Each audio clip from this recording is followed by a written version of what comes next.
wannan labari sahabbai suka ce shine labarin da ya sa manzon Allah kukan da bai taɓa yin irin shi ba saboda tsabar tausayin da yayi mai yar shi. Bari in baku labarin Zainab yar manzon Allah sallallahu alaihi wasallam. Akwai wani ana kiran shi Abul As ibn Rabi'a, cousin din manzon Allah ne. Mutum ne mai karamci da mutunci, mutum ne wanda yake da kyawawan halaye tun kafin zuwan musulunci, tun kafin zuwan annabi Muhammad sallallahu alaihi wasallam. Wata rana sai ya samu manzon Allah sai ya ce mai, na ga yarka Zainab kuma ina son ta. Annabi Muhammad sallallahu alaihi wasallam sai ya ce ba zan baka yata ba sai na tambaye ta.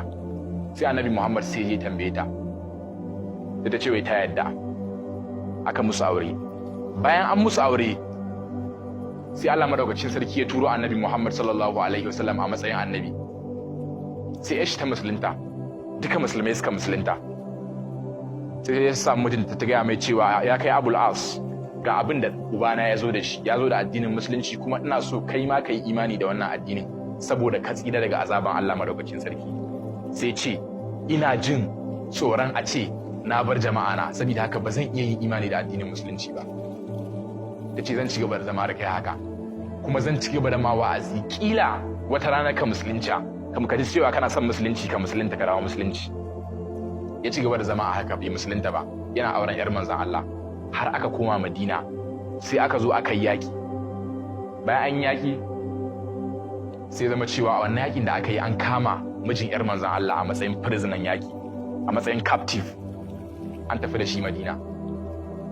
Da aka tafi da shi garin Madina, bayan an dawo sai yar manzon Allah Zainab take tambaya cewa ina mijinta Abul As. Sai aka ce ai an kama shi, yana daga cikin bayin da aka kama a cikin Kiristoci, yana cikin prison din musulmai. Sai ta ce nawa ne kudin fansan shi? Sai aka faɗa mata.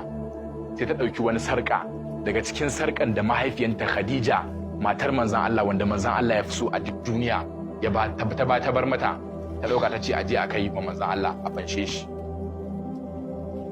Da aka yi ma manzon Allah sallallahu alaihi wasallam wannan sarƙan na wuya, da ya gani sai ya tuna da matan shi Khadija, da irin yanda yake santa Allah ya ɗauke ta. Sai a ga manzon Allah yana zubar da hawaye.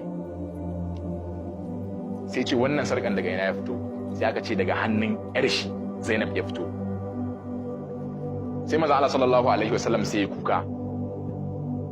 Yayi kuka har sai da gemun shi ya jike saboda wannan abin ya tuna mai da matar shi. Sai ce a ɗauki wannan sarka a je a mayar mai yar shi.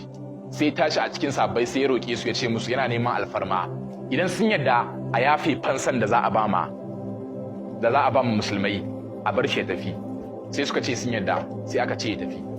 Kafin ya tafi sai Allah madaukakin sarki ya saukar da aya cewa bai halatta musulma ta auri wanda ba musulmi ba. Kaga yanzu dole su rabu. Matar shi Zainab yar manzon Allah tana jiran shi, sai da Zainab tana jiran shi ya dawo. Ta fito garin Makka bakin gari tana jira ya dawo. Yana zuwa sai juya baya, sai ce rabuwa zami. Ta ce me yasa?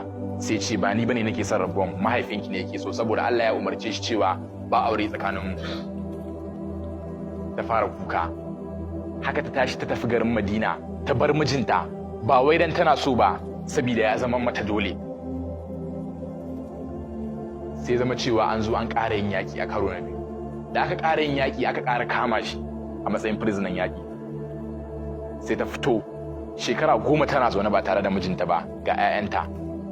Ta fito garin Madina tana kuka, tana cewa ta 'yanta mijinta. Manzon Allah sallallahu alaihi wasallam da ya kalle ta cikin tausayi sai fashe da kuka. Sai ƙara tashi ya tambayi sahabbai sun yafe fansan shi? Sai suka ce sun yafe. Sai ce a sake shi, sai aka sake shi ya tafi. Bayan ya tafi saboda ganin abin da ya faru, sai imani ya taba shi, sai ya imani. Da ya imani sai ya dawo. Sai ya zo ya ce ya yi imani kuma yanzu yana roƙon manzon Allah ya ƙara dawo mai da matan shi. Ta zauna shekara 10 nan ta ce ba za ta taɓa auren wani namiji ba idan ba Abul As ba saboda tsabar yadda take son shi. Sai ya dawo. Bayan ya dawo ta yi farin ciki. Ta yi farin cikin da ba taɓa yi ba a rayuwanta saboda farin cikin dawowan shi.